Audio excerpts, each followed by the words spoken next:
Hello friends, I am Ram Prasad Rathi, working as General Manager Finance and Accounts at Monga Stayfield MIDC Bosri.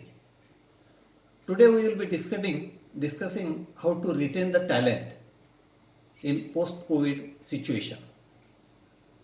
Basically, I take the industry in two sectors, a manufacturing sector and IT sector. IT sector is normally having a white collar workforce and that is with the technical background. In manufacturing sector, it is a combination of blue collar and white collar workforce.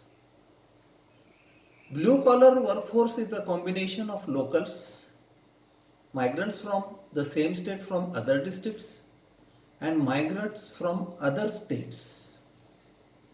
Post lockdown, the locals will resume. There will be a drop of about 20 to 30% in employees from other part of the state, but a drop of about 50 to 60% is expected from the employees from the other states for various reasons, including emotional attachment with family and COVID-19 fear. This will be a challenge to manufacturing sector. Considering this, retention is very important. Now coming to the payment part, a legal obligation. This is a notified and we do not have a choice. We have to pay that. There are various legal opinions on this, but all are just opinions without any support of ruling. Union and labor courts will fight for workers.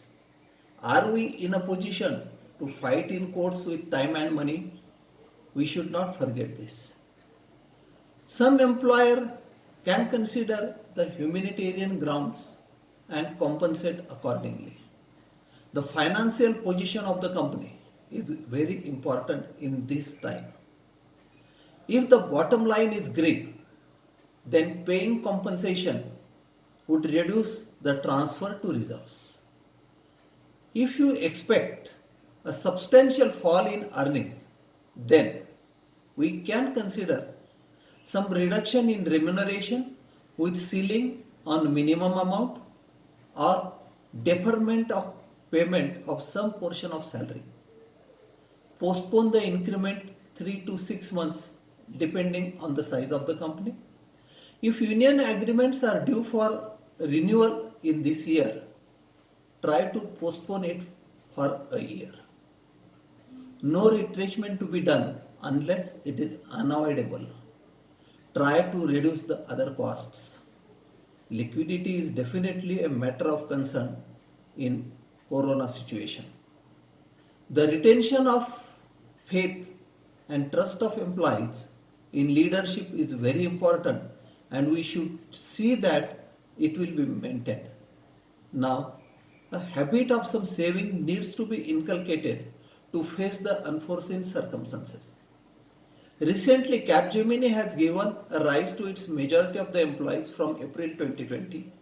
Others will be given from July 2020 and it will be announced in June. Some compensation of 10,000 rupees is also given to the employees stranded in this lockdown period. Provision for extra medical expenses over and above the insurance cover is also made for critical and exceptional situation. All this is towards the retention of talent. Though we cannot compare ourselves with the size of Capgemini, but intentions are to be part of our thought process. Thank you.